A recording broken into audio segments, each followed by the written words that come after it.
No, thanks for having us, guys.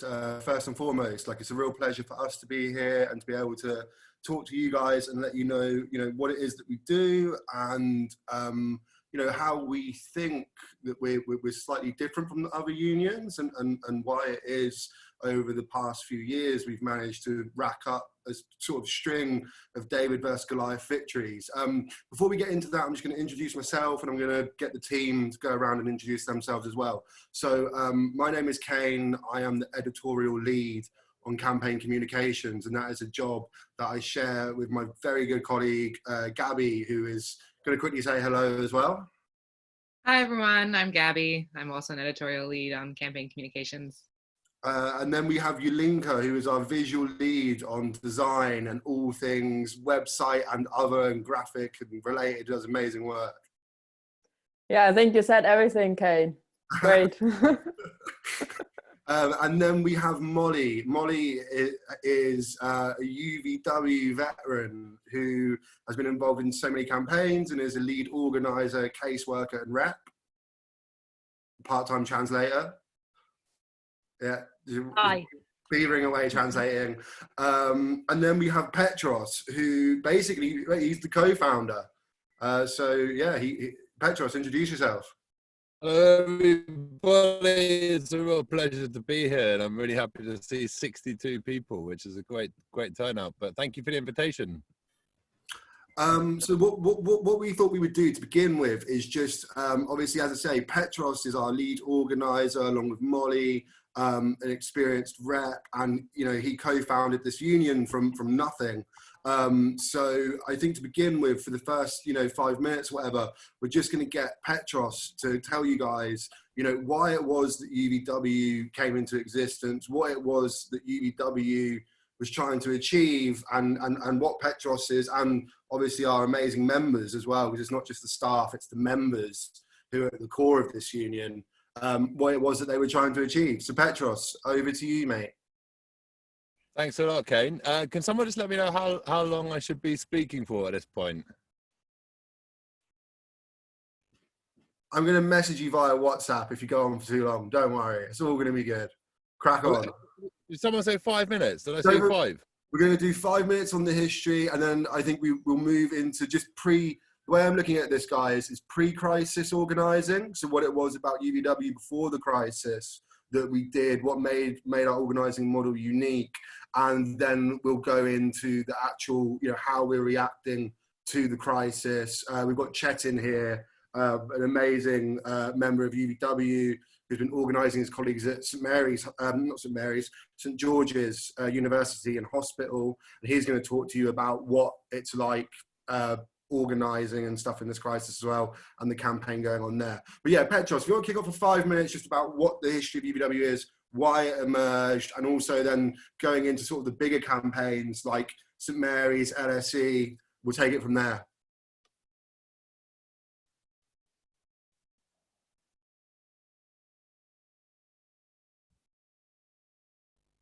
Interesting for everyone here. There's a lot of different ways to look at the work that we've done and how we've done it. I could tell, several different stories about our history and about our work. And so I will improvise one right now. Just to let you know that my connection is quite bad here. So can someone just let me know if I cut out too much, and then I can try and move around a little bit. So just very briefly, UVW has been around officially since 2014, the beginning of 2014.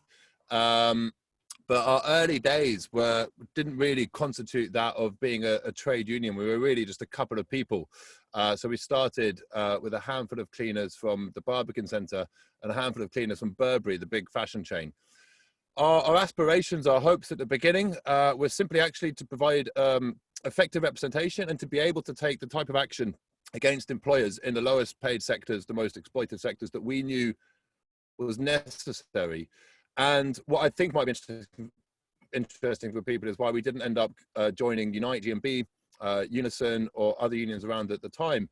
And the answer from my personal point of view is very simple. They're not unions you just join and start organising in.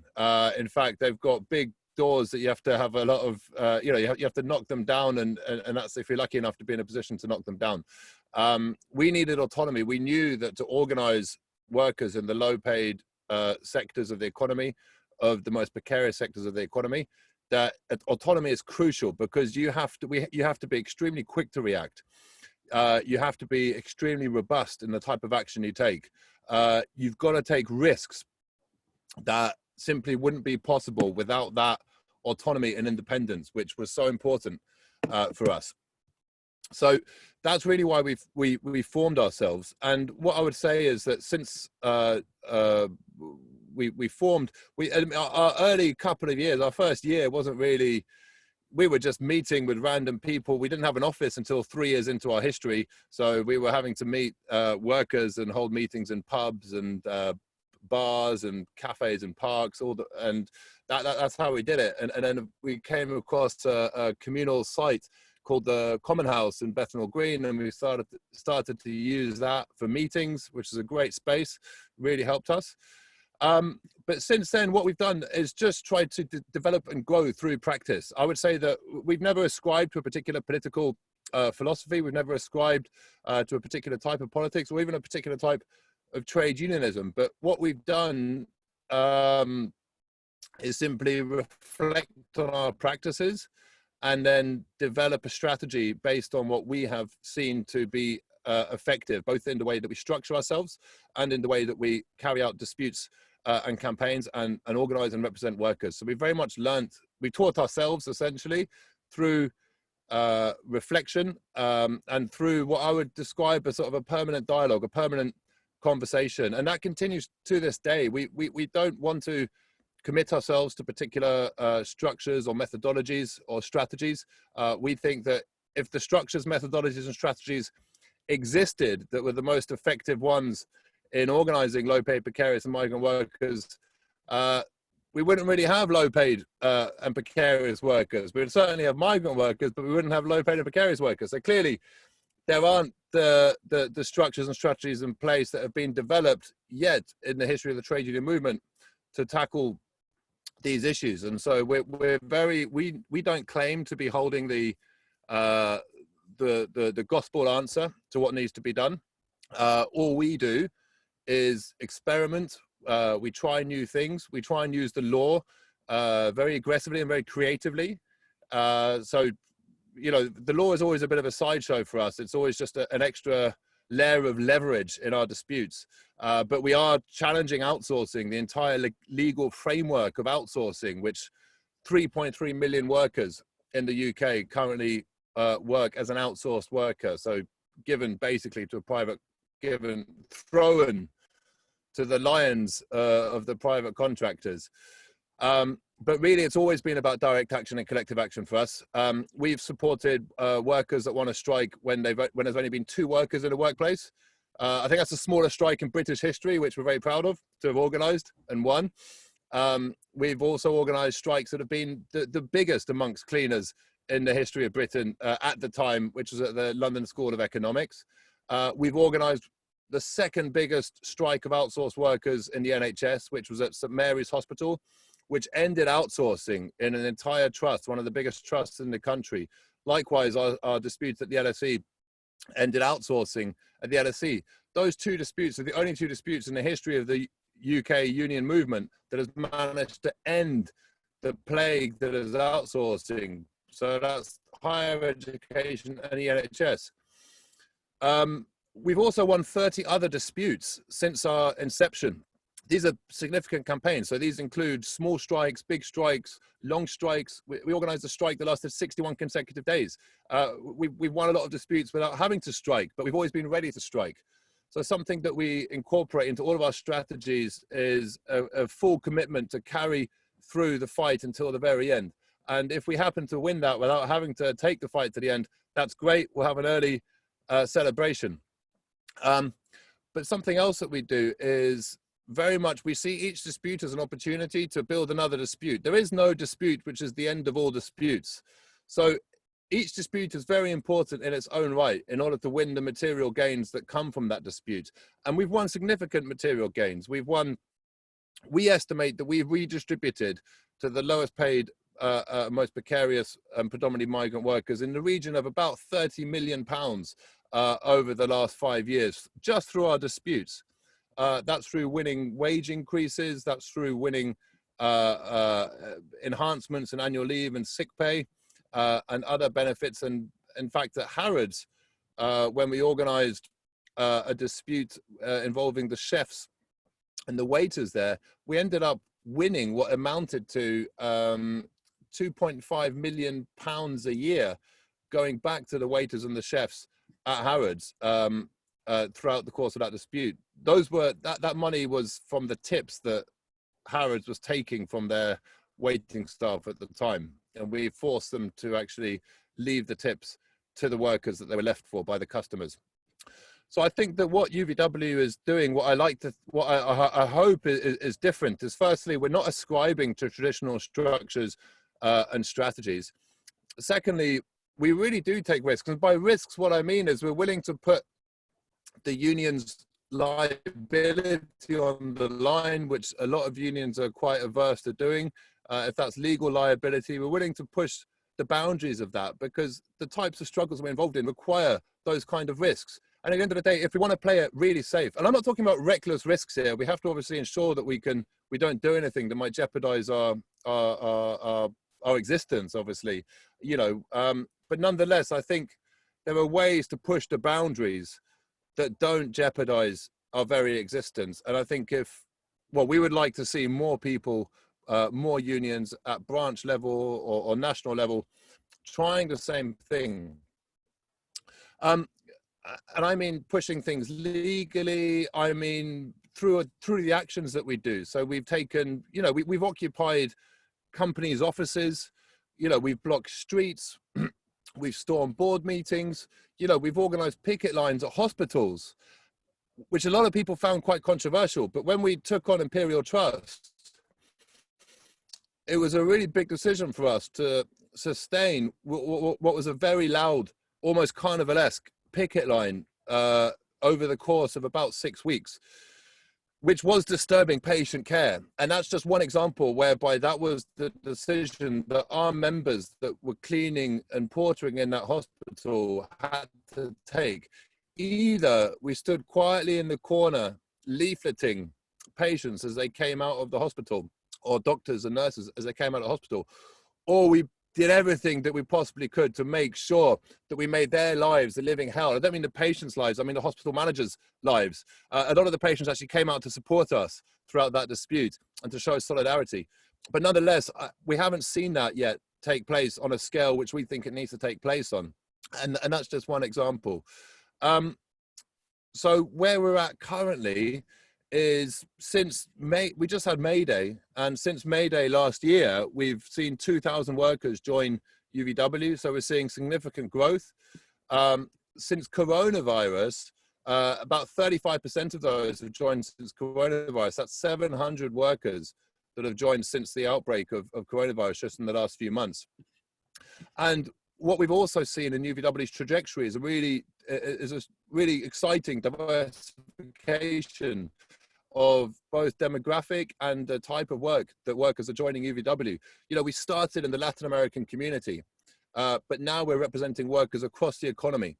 And this includes cleaners, porters, security guards, waiters, administrators, sex workers, strippers, barristers, solicitors, paralegals, hairdressers, lecturers, couriers, recycling workers, factory workers, construction workers, charity workers, miners, chambermaids, nail technicians, gardeners, caterers, bricklayers, retail workers, baristas, across the economy. And I think that's what's required.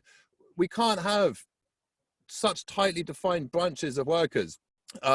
You have no connection to the wider union or the wider membership.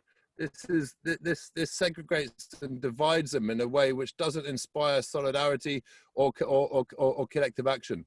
And so we want to bring a real diversification of workers together. We think that the type of action that needs to take place in order to change, really shift power in the economy away from the employer and towards workers, it needs to be combined, joint up action. And this is why UVW hasn't adopted a rigid branch model, because we need to be seeing a mass coordinated action. And we've achieved that by starting out actually, going back a few years, we started up with just protests, and then we started to organize strikes. And then we realized that we need to get more people on the picket lines. We need to build a movement here. And so we started to coordinate our strikes. And so we organized strikes between government departments, hospitals, and councils. It took a huge effort, but it really paid off. And we won 2 of those strikes, and we're continuing at the Ministry of Justice in our dispute there. That's not an easy nut to crack at all. It's a government department. It's extremely difficult to find the leverage to force them to go where we want to take them. But then after coordinating 3 strikes, we upped the ante and started to coordinate more strikes simultaneously. And the last October, we coordinated 7 strikes across universities, across hospitals, across offices, government departments again, and different sites around London. And that's where I think the union movement needs to go. That's where UVW is trying. The union movement, I'm speaking from a personal point of view here, would be if larger unions with all of their resources and reach and networks were to actually see what was possible with so few resources. Because we've achieved victories that we're very proud of, and other unions have contacted us, the big unions have contacted us to seek inspiration and guidance from what we've achieved. And so I would like to think that our biggest contribution to the union movement today has simply been to set precedents and to show that you don't need millions of pounds in the bank in order to organize successful strikes. You don't need millions of pounds in the bank in order to bring workers together, in order to increase the confidence of workers, in order to increase the consciousness of workers, in order to really put the bosses back in their place where they belong. And so that's what I like to think that we've done, and that's what I like to think that we can continue to doing, because I'll be honest, we will fight every fight that we wage until the end, and we will never give up a single one of our fights. But we don't have the reach or the resources to scale the fight that needs to be had across the country. The big unions have that, and if they look to what we've done with so little, then hopefully we can start to see the birth of a real trade union movement, in this country that can really start to bringing hundreds of thousands and millions of workers together in order to do whatever it takes, including shutting parts of the city down, shutting parts of the country down, shutting workplaces down. And so that's my hope, and that's what, and we've got members in this chat today that have been a part of those fights, and that have been a part of building that, and have won huge victories at Chanel, Chetins at St. George's. So we know that it's possible to organize what many people have said are unorganizable workers, the invisible workers. They say that our members, they require too much time and attention. They require too much of a resource investment. The returns aren't big enough. They talk about workers, low paid, precarious migrant workers, many people in the movement today, as if it's a business transaction, like some sort of transactional relationship. Like they pay £10 a month in their membership subs. How much are we going to have to give them in some sort of financial exchange? And that's a terrible way to look at the union movement. There are financial considerations. There's no 2 ways about that, but that shouldn't interfere with trying to do everything that's possible for every worker out there that needs it, that needs representation and support the most. And the workers that need representation and support the most are low paid, precarious and migrant workers. There's no 2 ways about it. There's probably about 10 million. That's a bit of a guess figure, that, but there's probably about 10 million low paid, precarious and migrant workers in the UK labour market today. That's a third of the workforce. And so for the union movement, in my view, needs to step up. I hope that we can work with other unions in taking this fight to where it needs to go. And I look forward to doing that. And that was definitely more than 5 minutes. So massive apologies for that. No, it's very inspiring, Petros. Always with the wisdom. Always with the wisdom. I think, and one of the things, guys, as well, just to add on to what Petros is saying, and we're going to hear from a worker, we're going to hear from Percy in a minute. One of the things that UVW does, and Petros touched on this, is we put workers at the centre of everything that we do, okay? So, for example, when we took on Imperial College Healthcare NHS Trust, one of the biggest trusts in the country, right? We were organising strike action at St Mary's. It was all about, we had central staff there. I was there, Petros was there, Molly was there, Gabby was there, Yolinka was there, but we were there to facilitate. We weren't there to tell them exactly what to do. It was about giving them the tools, the knowledge, the confidence, and the skills, and letting them decide on things like what day they were going to strike on, for how long they wanted to strike on, and we obviously had our own ideas, but what, without naming names, what certain bigger unions will do, they will decide how long workers strike for, or they might take action or have negotiations with employers that actually they don't have a mandate for. And for us, what's important is if you're going to organise workers, you have to actually build up trust. You have to build up their confidence. And we have a sort of mantra, I suppose, within UVW, or at least a philosophy, maybe not a mantra, but an implicit philosophy, which is that, action leads to recruitment. Because if you take workers and you start taking action, and they show their colleagues, well, actually there are people here and they are fighting on our behalf, and they are helping us, you get other people on board. So in the case of St Mary's, I think that started out with 2 workers coming to UVW with wage claims, and from that ballooned, and by say October of that year, so within little more than 4 or 5 months, we had 200 plus workers. Like with each strike, you had more people joining, and we've got Percy on this call. I think it'd be good to hear from him, because workers are the best people to talk about what UVW means to them, how it's helped them. So Percy, if you can hear me, do you want to just tell these guys about your involvement with UVW and what UVW means to you? Sure. Hey everyone, really happy to be here, and thank you for the invitation. My name is Percy, I'm from Peru, and I've been with UVW since 2015. We got a big campaign at Sotheby's, and I was really amazed the big work that UVW has been doing since that date, especially with workers like immigrants, trying to do the right thing, making employers to pay, sick pay, a decent wage. So I'm really happy for that. And then, in the beginning, I didn't know that. Well, I didn't know that UVW, a small union, can do so much. I mean, comparing with the big unions, that's why I stay with them. It touched me really, really deep. And then since then, I've been, volunteering, doing everything I could just to fight against bosses that they don't treat their workers like they're supposed to do. I'm really amazed by the work they did, as defending vulnerable people or workers.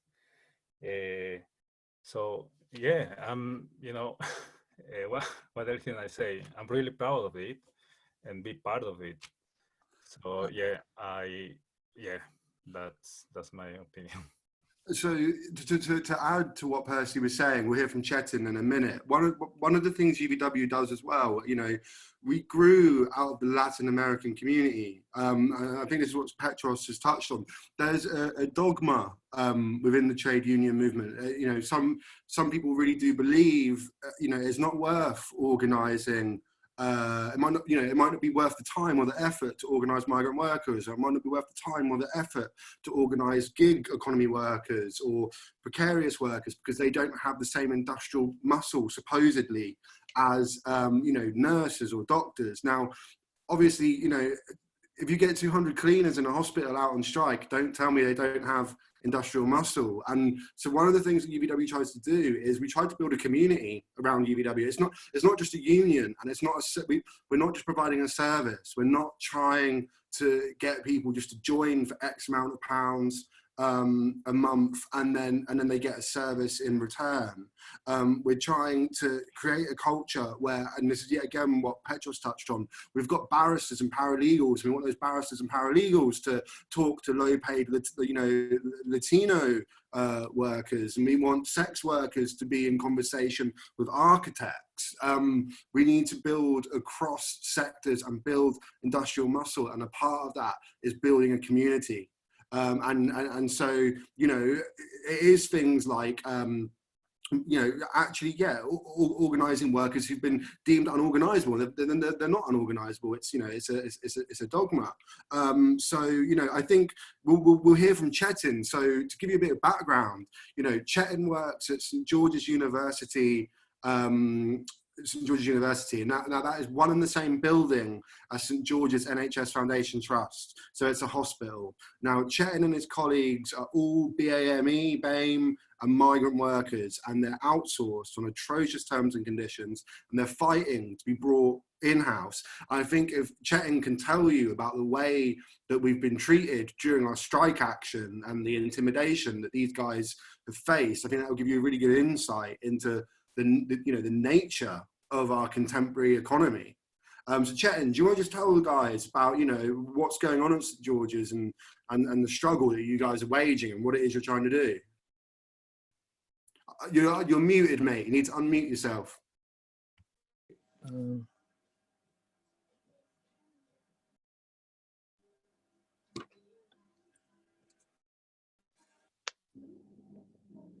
Can you hear me now? Yeah, I can hear you, mate. Yeah. All right. Thank you for inviting me, everyone. It's a pleasure, and I'm at work at the moment. I'm covering shifts, so if I need to answer the phone and that, please excuse me, and I'll try not to waffle on too much. Do tell me if I do. First of all, I would like to thank UVW for you know, all the great work and support that they've been giving us through our strike against St George's University of London and Bydves Noonan. We are striking because we feel that we have been treated atrociously, and we want to go in-house because we feel that we deserve the same terms and conditions as the St George's staff, and which we've gone on a 15-day strike, and we've had no joy or no you know, invitation or to sit down to negotiate. They've blatantly refused to dialogue with UVW or ourselves, which I think this is, you know, really poor by management.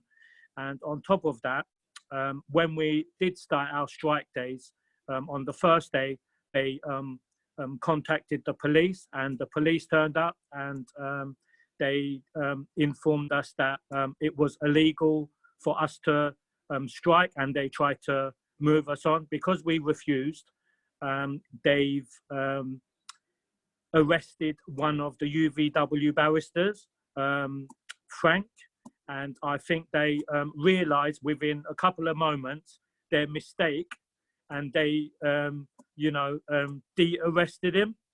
But you know, good on you, Frank. He you know, put in a so he's going to sue the police. Excuse me a moment. Okay, while Chetan is busy answering the phone, we're going to move on to Susanna. So Susanna was working at Topshop, and they won a stunning victory. So I think Molly is going to Molly, are you going to translate for Susanna? So she's going to speak to you and you're going to translate? Okay, so Molly's going to be doing live translation. Yeah, just unmute yourself, Molly, and you can tell the story of Topshop and Susanna's struggle.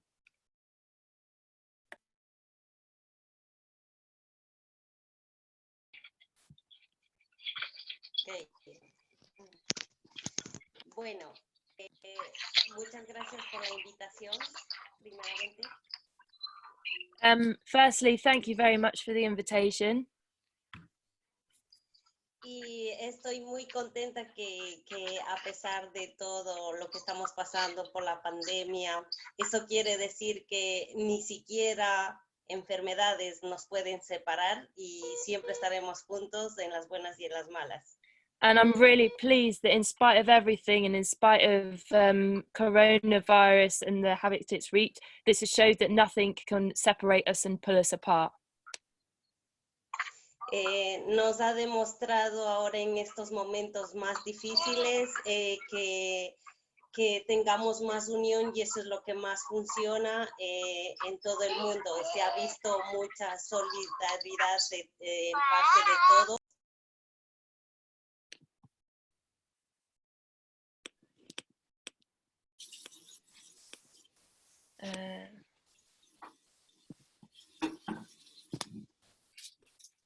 Are we having technical difficulties?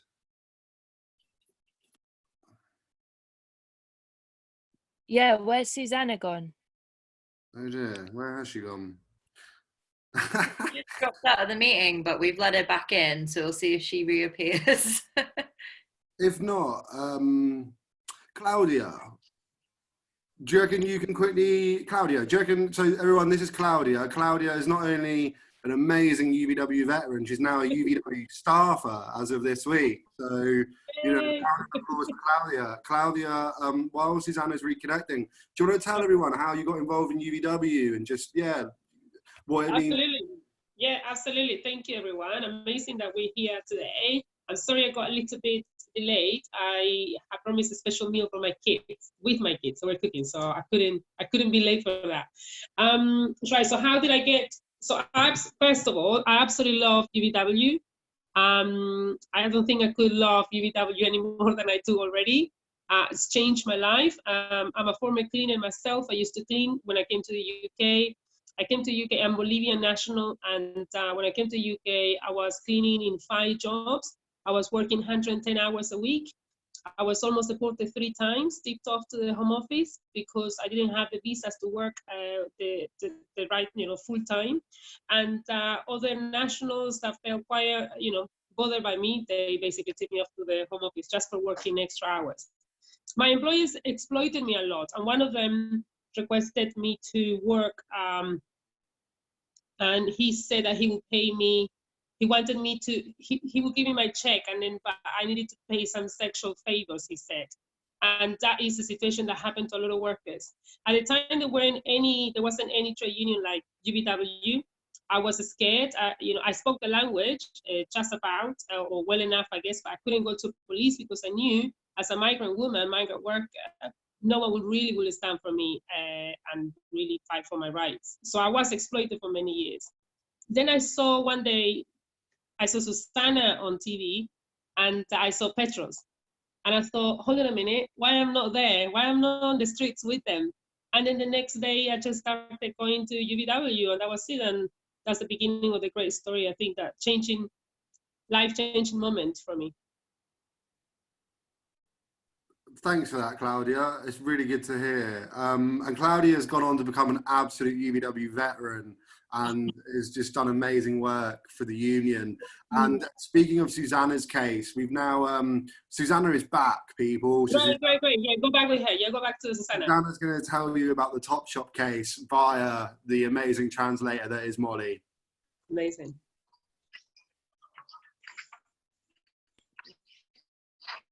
Bueno, vuelvo otra vez. Mi encuentro con UVW fue como darme un camino en mi vida. So finding UVW was a turning point in my life.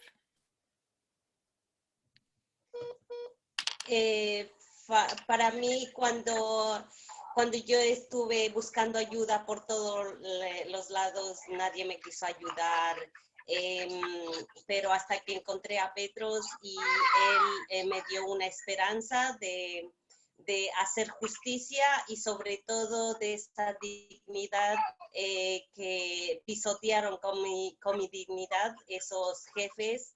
Sí. So I was looking for help everywhere at the time and no one would help, and that was until I found Petros, who was this kind of beacon of hope and showed that we could fight for justice and for dignity, and that dignity that had been stamped on by our bosses. Y lo más increíble es que al final tuve justicia, tuve la dicha de salir con victoria, triunfo, porque realmente en el momento del juicio yo pensaba en los momentos de cuando mis jefes me humillaban mucho. So, and what's incredible is that in my case, we got justice and that victory came, and it got taken to court. And when you're in court, you think all over all those moments and all those things that happen to you when you're at work. Eso fue increíble para mí porque empecé a creer en algo, empecé a creer en Voces Unidas, empecé a creer en que sí había justicia, porque de todo lo que yo había vivido 4 años antes de conocer a Voces Unidas, mi vida era oscura, pensé que este país era como vivir en la esclavitud, pero eso cambió en cuanto yo conocí a Petros y empecé a involucrarme en lo que es en un sindicato y lógicamente era Voces Unidas. And so that moment was incredible for me because I really believed in something, and I believed in UVW and I believed in justice.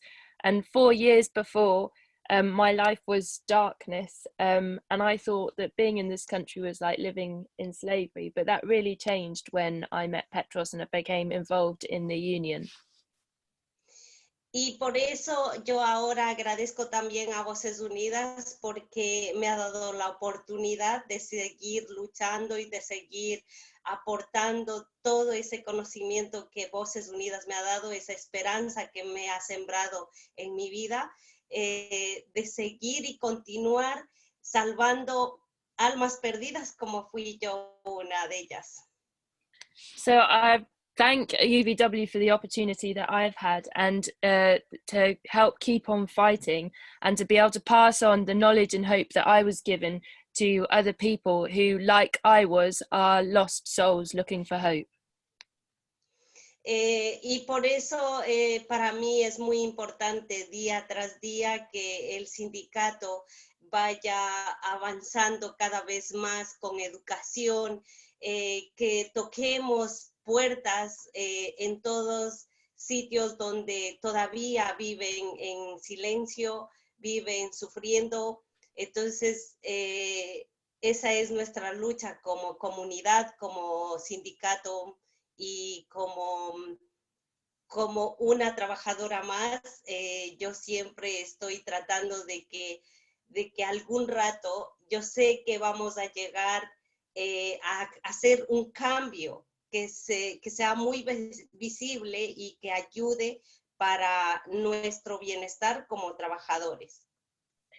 And that's why day on day I believe the union needs to fight, and it needs to fight to educate and inform people and knock on those doors where people are suffering in silence, and so that we fight as a community and as a union, and as workers we know that we can bring about change. Eso es para mí Voces Unidas. Sé que vamos a hacer ese cambio, vamos a lograr, sé que vamos a tocar más fuera de Londres, fuera de UK. Sé que vamos a poder a llegar a cambiar, de que nos dejen de tratar como unas máquinas y que sigamos siendo tratados con respeto y sobre todo esa dignidad siempre bien de frente. And I know that with UVW that we will make change happen, and we'll make change happen in London and in the UK and even outside the UK. And we will fight against being treated like machines, and we will get that respect and that dignity that every worker deserves. Yes, hasta la victoria, como siempre. Hasta la victoria siempre, claro que sí. Gracias, muchísimas gracias. Thank you for that, Susanna. That was really important and very powerful. Guys, how long have we got for the meeting? Because I'm sure that you guys have questions, but I'm aware that we've not got around to talking about crisis, and also UVW has launched a very, what we think is exciting, solidarity network. So that is a space for people outside, people who may not be involved at the moment in trade unionism, and who potentially in their workplace couldn't join UVW, but who may want to support our work. So I'm just conscious of how long have we got, just so I've got an idea. I think we should probably be closing up maybe 5 past, latest 10 past, yeah. Okay, in which case, Gabby, would you like to quickly tell people about the Solidarity Network? And then I think if we, after that, we'll quickly get Petros or Molly to say a few words about what is happening in the Ministry of Justice in the midst of this crisis, and potentially how you guys could help us in that campaign going forward. I think that would be good. Yeah, sure. And then why don't we, I'll try to be very quick. And then if Molly or Petros wants to be quick, we should probably have 10 minutes for questions, which would be great. So like Kane said, in early 2020, we created the Solidarity Network as a way for people to get involved who want to support UVW, but aren't necessarily members of the union. So basically there's a few ways that you can support the union through the Solidarity Network. The first is obviously signing up for monthly donations, and the donations cover anything from the union's running costs to strike funds to hardship costs during coronavirus. But the second and potentially more important part of the Solidarity Network is when you sign up for emails that we try to send out weekly or bi-weekly that basically update you on the campaigns that UVW are running and the ways that you can get involved with the campaigns. Before coronavirus, obviously those included picket line dates, because part of what UVW gets its strength from is its very large and loud picket lines. And so we need people to make those large and loud. Now that obviously picket lines aren't something that are happening as frequently, that can look like online campaigning, writing emails or sending letters to bosses, posting things on Twitter and Facebook. Basically there's a multitude of ways that we wind up asking people to get involved in campaigns. And I like to think that the Solidarity Network has a great potential for bringing in people who might wind up being interested in organizing in their own workplaces once they've gotten involved in campaigns that UVW is doing, because once you come down to a UVW picket line, you can't help but imagine that your work could have a UVW picket line outside of it in the near future. We're really excited about the Solidarity Network. We've had a lot of signups. I think we currently have over 500 people that we send out emails to, and we'd like to grow that as much as possible because, like Kane said, if UVW is anything, it's a community, and we just want to build it as much as possible. And that stretches from picket lines to also we run regular English classes, and we'd love to expand the language classes that we run, and the Solidarity Network can wind up helping with that as well. So great, I'll leave it there. And if Molly or Petros wants to talk briefly about the Ministry of Justice actions, that would be great. Thank you, Gabby. Petros or Molly, do you want to just quickly give a real quick summation of what's happening at the MOJ, and then we'll give these guys time to ask us some questions. It's sometimes hard to give a quick summation of a situation you're so angry about and could talk about, but in a nutshell, the situation at Ministry of Justice is really still working full shifts to clean an empty building. They're entering through airtight booths. They haven't been provided with proper PPE. Numerous have been off with COVID, and they've not been paid occupational sick pay and can't even make half their rent. There's people who are working who are high risk or who live with someone who high risk, and they've flagged this to supervisors and nothing's been done. And it's a really bad situation in there, and really highlights the hypocrisy and callousness of this government and the treatment towards people who they're classifying as key workers. So it's very well that we do our clap on Thursdays, but where's the actual treatment and dignity and respect? And this is all kind of accumulated in one of our members called Emmanuel Gomez, died on the 23rd of April with suspected COVID. It's not confirmed as COVID, but he was incredibly sick in the 5 days leading up to his death. And he was working right until the penultimate day. He hadn't eaten, he was delirious, he had fever, and they didn't call an ambulance, they didn't arrange transport. Instead, a colleague took him home on public transport, and he collapsed and died the next day. And he was a low-paid migrant worker with no sick pay, whose family depended on his salary. And now they've got a situation where their loved one is here in the UK dead, and they're abroad, and they've got to arrange funeral costs, repatriation costs, and they've got to be able to get by, and they don't have the money to do that. So we are asking you to do everything you can to hold the Ministry of Justice and OCS to account. We've got a page open, and we're urging you to email Peter Tierney, the Accounts Director of OCS at MOJ, to email Robert Buckland, the Secretary of State for Justice, to tweet about this, to take pictures calling for justice for Emmanuel. And we're opening a fundraiser for Emmanuel's family. And it's really, really important, because to repatriate the body to Portugal, it's going to be between £3,000 and £4,000. If they want it to Guinea-Bissau, it's between £4,000 and £5,000. At the moment, there's no repatriations possible. And if that carries on in 3 weeks, they're going to have to spend £10 a day just to store the body in the UK. And that's without funeral costs or living costs. And so this is somebody who worked in our government buildings doing important work for us and with taxpayers' money. And I think we owe it to him as citizens of the UK, and we owe it to him to hold the government to account, hold Ministry of Justice to account, hold OCS to account, and support his family during this time. So please follow the campaign and do all you can to support. Thank you very much. Yeah, and just to add to what Molly has said, this is a serious campaign, and we hope by very early next week that the fundraiser will be up, and we will be raising money both for the cost of repatriation. But Emmanuel was, he moved to the UK to be able to provide for his wife and daughter. That's why he moved here.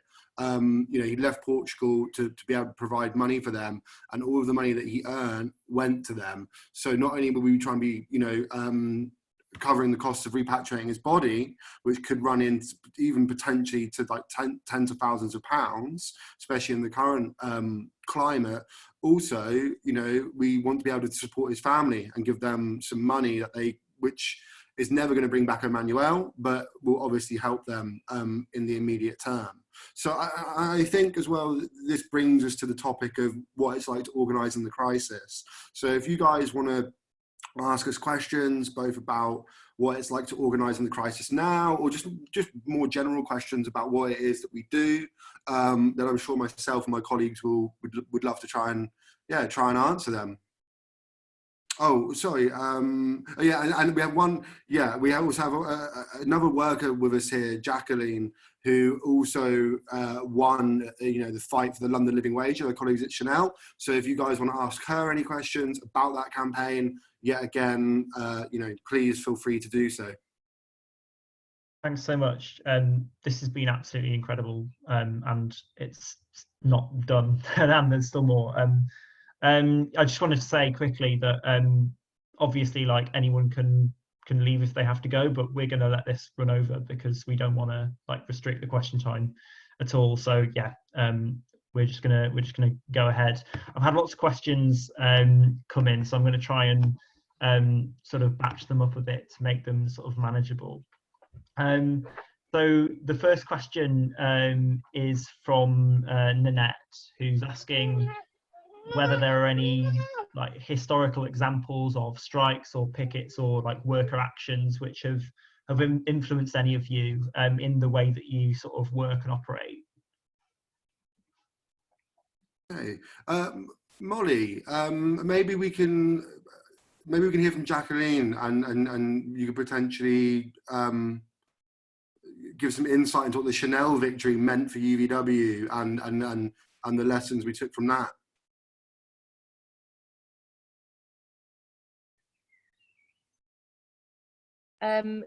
Can somebody unmute Jacqueline? Or Jacqueline, ¿me puedes escuchar? Sí, te escucho. ¿Tú me escuchas? Te escucho y voy a traducir. La pregunta era si ¿qué luchas en la historia o nos han inspirado a luchar? Y Kane te preguntaba un poco sobre Chanel, ¿qué te llevó a luchar y qué significó eso para Bueno, antes que nada, mi nombre es Jacqueline y gracias por la invitación. Hey, my name's Jacqueline. Thanks for the invitation. Cabe reconocer que todos los que estamos aquí presentes representando casi al sindicato somos luchadores netos, que formamos parte de un sindicato que la verdad que es pequeño, pero tenemos unas victorias a nuestras espaldas muy importantes. So it's recognized that a lot of us in this union, we're fighters that even though we're a small union, we've got a lot of powerful fights under our belt. Un poco sobre mi pasado, tengo a mi familia, mi padre que formó parte de un sindicato allí en Ecuador, y yo creo que la inspiración viene de mi padre, siempre luchando, siempre por los derechos de los trabajadores, porque hay que reconocer lo que nosotros tenemos muchísimas obligaciones aquí, pero dentro de esas obligaciones también tenemos derechos a tener una vida digna, a tener a ser tratados como personas y no como máquinas. So I'm from Ecuador, and I take a lot of inspiration from my family and my dad in particular, who was a trade unionist back in Ecuador, and he always fought hard and stood for his rights. So, you know, that's where it begins in the UK. We might have obligations, but we also have rights, and we have the right to be treated like humans and not like machines. Cuando yo llegué aquí y en el momento que yo me quedé embarazada, comenzó mi lucha. Los derechos en la empresa donde yo trabajo, los derechos hacia las mujeres cuando nos quedamos embarazadas es prácticamente nulo, prácticamente cero. So my fight here began when I was pregnant, and the problem is where I work, that with pregnant women, it's as if you've got no rights. You're not treated right.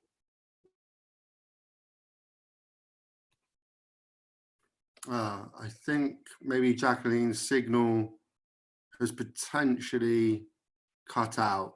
Maybe we could hang on just quickly. I think it's important. What Jacqueline said is we've got a lot of members that come from Latin America, and lots that have been in Latin America and come through Spain. And there's been a tradition of, some have been from fighting families and where there's a history of organising in their communities, others haven't, but they've brought over that knowledge with them.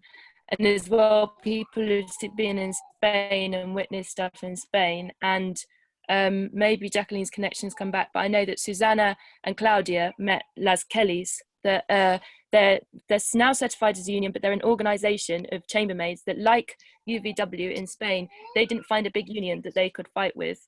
And they've done incredible work fighting against all odds, against outsourcing. I don't know if Claudia or Susanna or Jacqueline want to talk about Les Kellys as well. Jacqueline, ¿quieres seguir? Sí. Pensé que se había acordado. Sorry. Pues eso, fui una de las personas que organizaron. Fuimos 7 personas que luchamos entre la campaña de London Living Wage y tuvimos la suerte de formar parte de un equipo que se llama Voces Unidas del Mundo.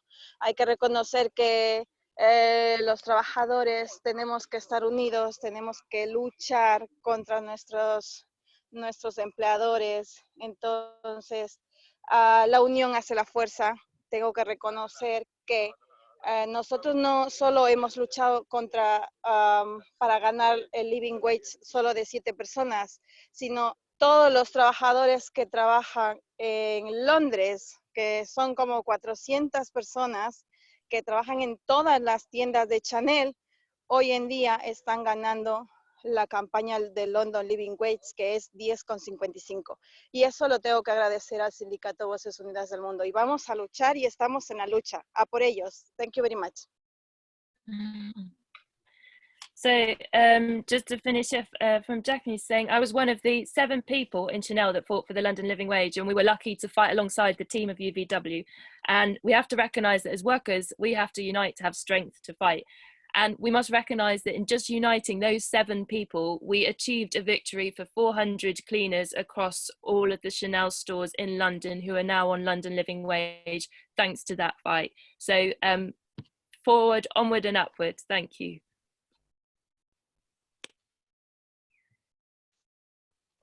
Any other questions?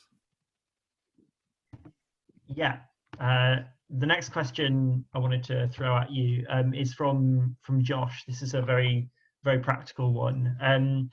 Josh wants to know whether you have any good sort of practical tips for talking to colleagues or friends about joining a union and about supporting strike action. You know, how to start that first conversation. I can think of no one better to answer that question than Petros Elia. Petros, do you want to take that question on? It's a big question. It's an important question, but it's a big one. The approach we've taken is, how to describe it? Essentially, our view is that workers need and want to take action, and they don't want to join unions for the sake of it. They don't want to join unions, which goes against the sort of common perception that that's often how unions are positioned and sold, and why workers join them, but they don't want to join them as some insurance policy.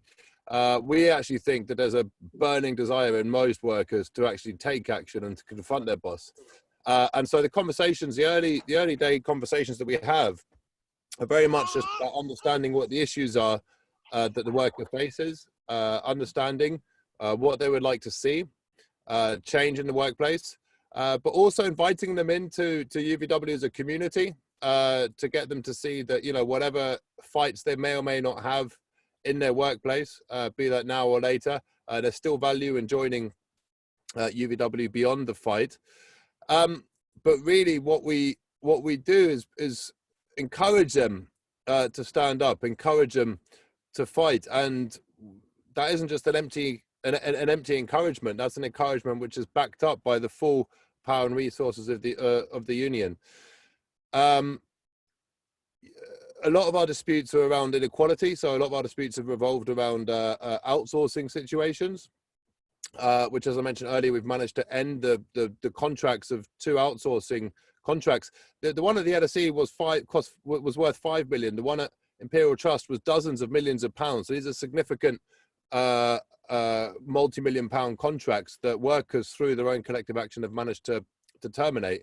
But certainly the conversation, it needs to be, I think there's a lot, you need to be sincere. I mean, if you're going to try and organize workers, you've got to be fully committed to it. It's certainly not a job in a traditional sense. It really requires your full energy and commitment. Workers need to know that they're going to be fully backed and supported. They also need to believe. If there's not a belief that the action that you can take is going to succeed, then they're not going to take it. And so I would say that to try and break it down into stages, after you've understood what the issues are and what the potential is, often people won't even, often workers that we speak to, they won't even know what to demand. You know, they feel like they're treated badly. They clearly want to be treated better, and they clearly want more money. And so I think as an organizer, you want to be agitating around the biggest possible demand that you think can be won. And then beyond that, you want to try and raise their confidence. So they've got what people need to feel confident. And the best way to feel confident is to feel a part of a collective, and to feel not only that it's possible. And so you look to precedents, you look to examples in order to inspire. And then also, it's very important that they see themselves in opposition to managers, and companies. That sense of agitation is really important, confrontation. And so that's sort of what we would describe as just general consciousness raising amongst our members. You know, people need to realize that bosses aren't their friend, and they need to realize that they don't have interest, and they might know that instinctively. Yeah, they might feel it, but it's very important to make that clear and explicit, so that there's no illusions about the type of relationship in the workplace that really exists. And then beyond that, you need to have you need to have belief. So you've got to have confidence, you've got to have consciousness, you've got to have a belief, right? Because otherwise, you can have all the confidence and consciousness in the world. You can say, yeah, I know I'm being exploited. Yeah, you know, I reckon I could do something about it. But then you've got to, it's one step further to believe that you really can succeed in doing something about it. And then after you've gone through those stages, you need a strategy. But the strategy needs to come last. I think a lot of people jump in early, at an early stage, talking about what action to take and, you know, how they can, you know, how you need to confront your boss. And the strategy is the last thing. UVW's organizing model is very much about building personal relationships. It's very much about building confidence and connection and community. And that can take weeks and months to do. In fact, it does take guaranteed months, several months to do. And then after that, you start to think, okay, how are we going to do this? But before you start to talk about how you're going to do something, what action you're going to take, what it's going to entail, what sacrifices you're going to need to make, you need to be angry. You need to be boiling and bubbling over with anger, and simultaneously you need to be bubbling over with confidence as well. And so that's how I would describe it in a nutshell.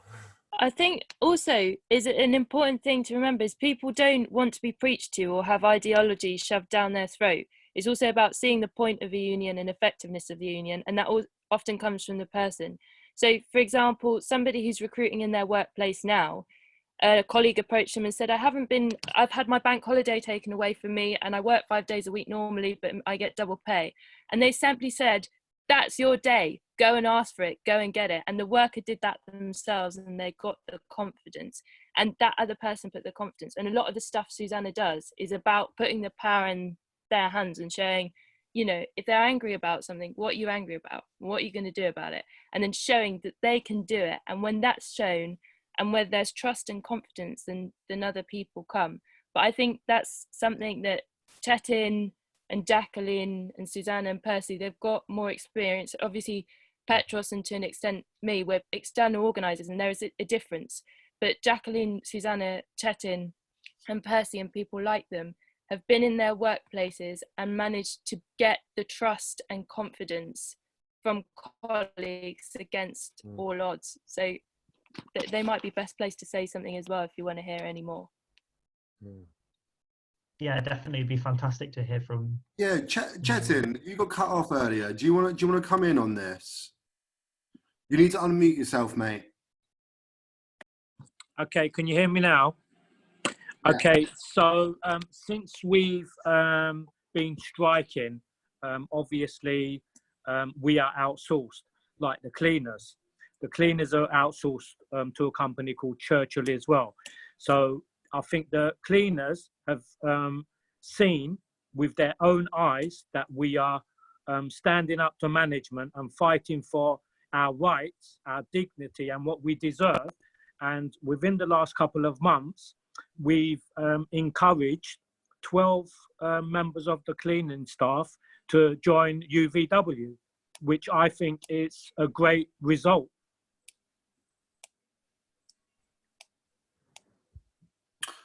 Yeah, and Chetin, just one other thing. Do you want to just talk about, you know, the process that led up, like just what you did yourself, chatting to your colleagues in the process leading up to first taking that strike action?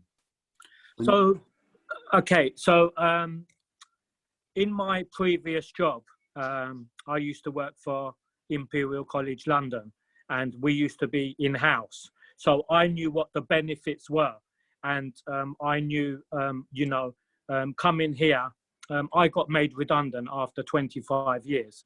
So after coming to St. George's Hospital, it was the same environment, but obviously here with St George's, they outsourced to Noonan. So I knew that, you know, we was basically being treated as second-class citizens, and we were not treated with any respect at all and dignity. So, you know, I knew that, you know, we wanted to be treated fairly.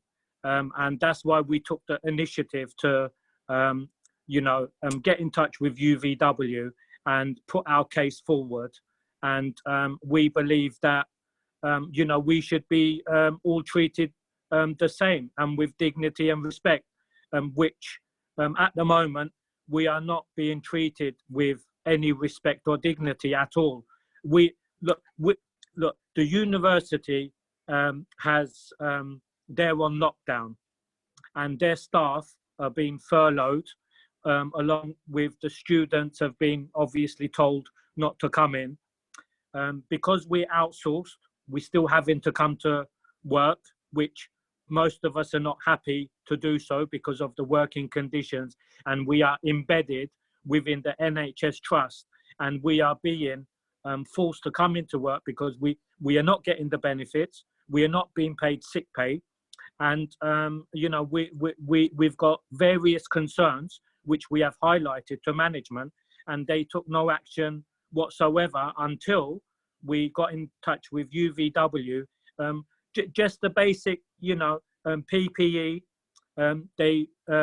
We asked for face masks. They refused. Well, they said we didn't, you know, issue face masks. We had to get our own. They only issued the, you know, minimum, you know, PPE, and they didn't even do a risk assessment on site until we demanded one. And when they did do a risk assessment, you know, the information and the points that they put on there, most of it is inaccurate anyway. And we had some of my colleagues, we actually walked out, and we refused to work until they, you know, took notice and listened to us and to do a risk assessment. And because we wasn't getting paid for these shifts that we missed financially, we had no reason, we had no option but to come back, because we could not sustain and we could not afford, you know, to stay off work. So even now to this day, you know, me, and I can vouch for a few of my colleagues, we are scared to come into work because so many people have died.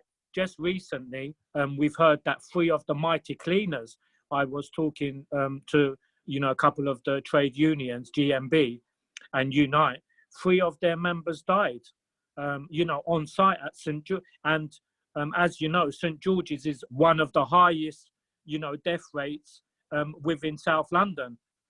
So we have got lots of concerns here coming into work, but we have no choice because we don't get paid.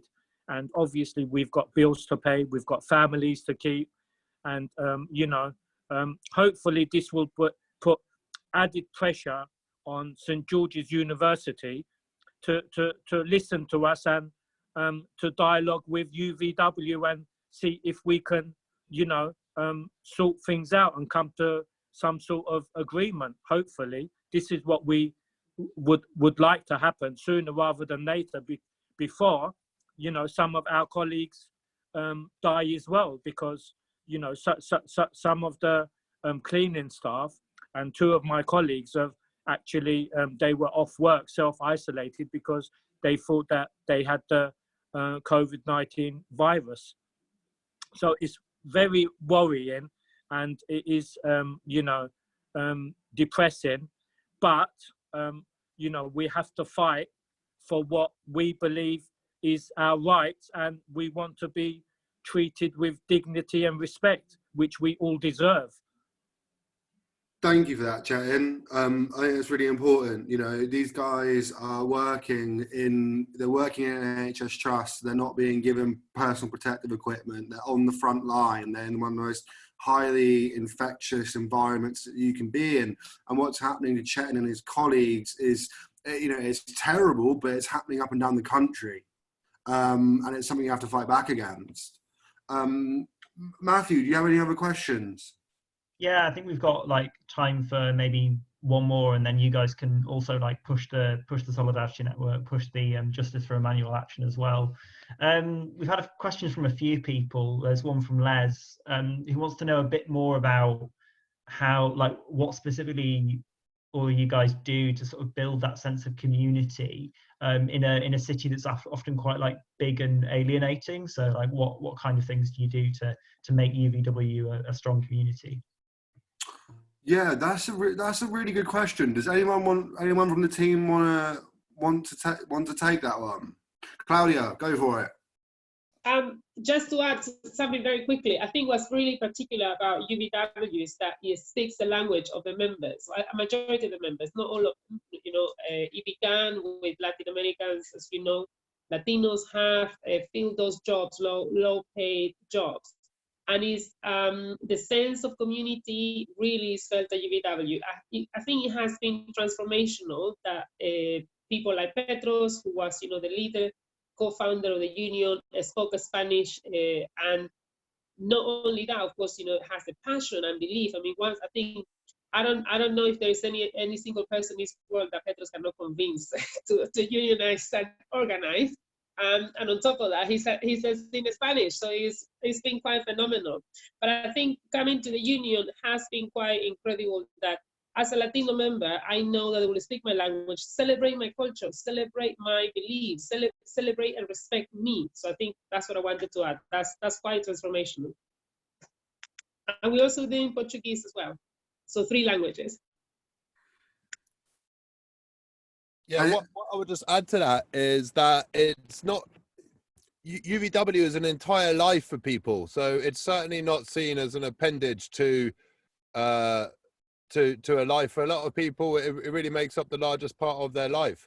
It's not a job for those that work, for some people that work in it, and it's not a hobby for the people that support it when or if they find time. It's a real commitment to building a community and a movement, and it's taken all sorts of sacrifices for many different people to make that happen. But yeah. I do think that's something that's defined us as being the unbelievable commitment and sacrifices. You know, what is it? As you said, London is a very atomized city. It's very hard to find spaces to build community and to build relationships. And I think that's what UVW's benefited from, is just this outpouring of sort of real love and commitment in order to ultimately create a real living community, a real living collective. It's not something outside of life. Obviously, we've all got our personal lives, don't get me wrong, but certainly where we live and breathe as a community is first and foremost in UVW. And I think also, just nipping in there, like, it's not, for a lot of people, some people have said, you know, UVW is my family in the UK. And I think, you know, some people have families and communities over here, other people don't. And when you've been left in the cold and treated like absolute shit, and you find somewhere where people actually care and fight for you, you know, even cases where we haven't won or haven't done so well, that like the compassion it's done with means a lot. And then from a lot of people, we've saved the job, you know, we've helped with other things. And I think for a lot of people who come to UVW, it's not just a kind of a hobby or a job. Like it's a real commitment to the other people, and people really go the extra mile to try and like help the person next to them and do what they can. And I think that's another thing in an atomized city where you can be very lonely and you don't get support, where you find a place where you do get that love and support, then that's what builds community, like the kind of emotion behind it, I guess. Claudia, you had your hand up. Yes, sorry, just last thing I forgot. I think what's important in UVW is that we don't see our members as an economic unit. We really see the humanity in all our members. Something that really moved me to the point of tears was that when we did a Christmas party, one of, you know, our socials are legendary now because we have a high attendance, and also what I hadn't realized myself is that when we had a Christmas party, I can't remember what year it was, I think it was 3 years ago, a member came and hugged me and cried and said, thank you. I did not think I would have a Christmas party this year because I have no one in the UK. And this is almost like being home, because we have the celebration, we have the food, we have the Christmas tree. So it's not, we see the people's humanity and everyone chips in, and that's why it's, I think, kind of like a big, strong family. Yeah, I mean, any other questions, guys? I think that's probably, like, we've covered most of the questions we've been sent, and the other ones have been answered in what you've said to us. If you want to, like, plug the Solidarity Network or the Justice for Manual Action, like, please. Yeah. So guys, so yeah, two things just before we wrap up this session. I know my colleague Gabby has spoken about this, but I think this is really important in the context. I'm sending it again in the chat. Thank you. So just to reiterate, like, Matthew started out by mentioning this. We're in a deep crisis. We're in a crisis that we've never seen before. This is something very different to what we saw in 2008. And I know this is a Green Party event, but putting politics aside for a moment, we've got the Tory government for the next X amount of years. I think they're going to be in for a long time, and we do have to build power from the base. And part of that power building comes with a recognition that whilst Parliament is important and whilst electoral politics has its part to play, there's also industrial struggle. And what the Solidarity Network is about at its core is the idea that for too long, trade unions have been seen as originally the idea with the Labour Party was that it represented the trade unions. Now it's this weird other way around to a certain extent where the trade unions are seen as appendages of the party. And what we're trying to do with the Solidarity Network is build a space where we can bring people into UVW, they can support UVW, they can support our members, be part of that community, even if in your workplace it might not make sense to be with UVW. So I really want to stress, if you want to support our work, and whether that's donating just some money every month, or whether that is eventually in the post-COVID future coming down to our picket lines. And our picket lines, pardon my French, are fucking good. They are good picket lines. They are better than other picket lines. We picket better than any other union. There's tons of things you can do. So if you want to get involved, and you can donate what you want, it can be £1 a month, it can be £3 a month, it can be whatever. But if you want to be part of the UVW community, that Solidarity Network is there for you. The second thing, you heard Molly speak about it. What is going on at the Ministry of Justice is barbaric. And it is barbaric, and it is happening in literally the Ministry of Justice. And we can't bring Emmanuel back, but we can support his family. But on top of that, his colleagues are still there.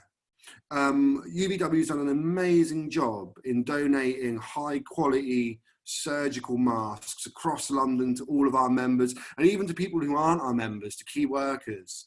And that's something we'll continue to do. But what these guys need, right, fundamentally, to sort of add one final organising point, in a dispute with your boss, you have to prove them you have more power. And one of the ways that you prove them you have more power is by making them look shit in public. And it's by making people realise what it is that they are up to. So you guys have the power to help these cleaners, and you can do that by going to our website, which Gabby's put in the comments. You can go to our website. There's an email there. All you have to do is copy the text, stick it in, send it off to Robert Buckland. So if you don't want to join the Solidarity Network, that's fine. But please, please, please, if you do one thing after this meeting, support Emmanuel, support the Justice for Emmanuel campaign. And, I really hope that, me and my colleagues can be back here in a couple of months' time and tell you that we've kicked the Ministry of Justice right up the backside and won. But it's a tough fight. We need your support to win that fight. So I think I'm going to leave it there. And yeah, as always, hasta la victoria siempre. Thanks so much.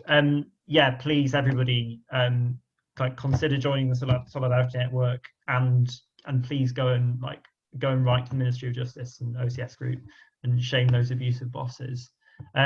Before you go, I've got one more thing. It's a sort of Young Greens political talk tradition. I'm going to drop a link in the chat.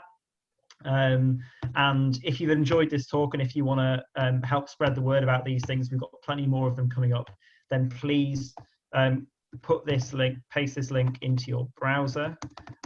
What it'll do is it will put words in your mouth. It will take you to your Twitter account, and it will post a pre-written tweet telling all your followers how great this was and how you should come to the next one. So yeah, that's in the chat now. Awesome. But otherwise, thanks so much, everyone. This has been wonderful. Thanks so much to everyone from UVW for coming and talking to us. Thank you very much, everyone. Amazing. I really appreciate it. Yeah, cheers, guys. We really appreciate it. Yeah, thanks, everyone. Thanks. Great. Cheers. Thank Bye. you. Yeah. Hasta la victoria. Hasta la victoria. Hasta la victoria. Yay! Ciao, ciao.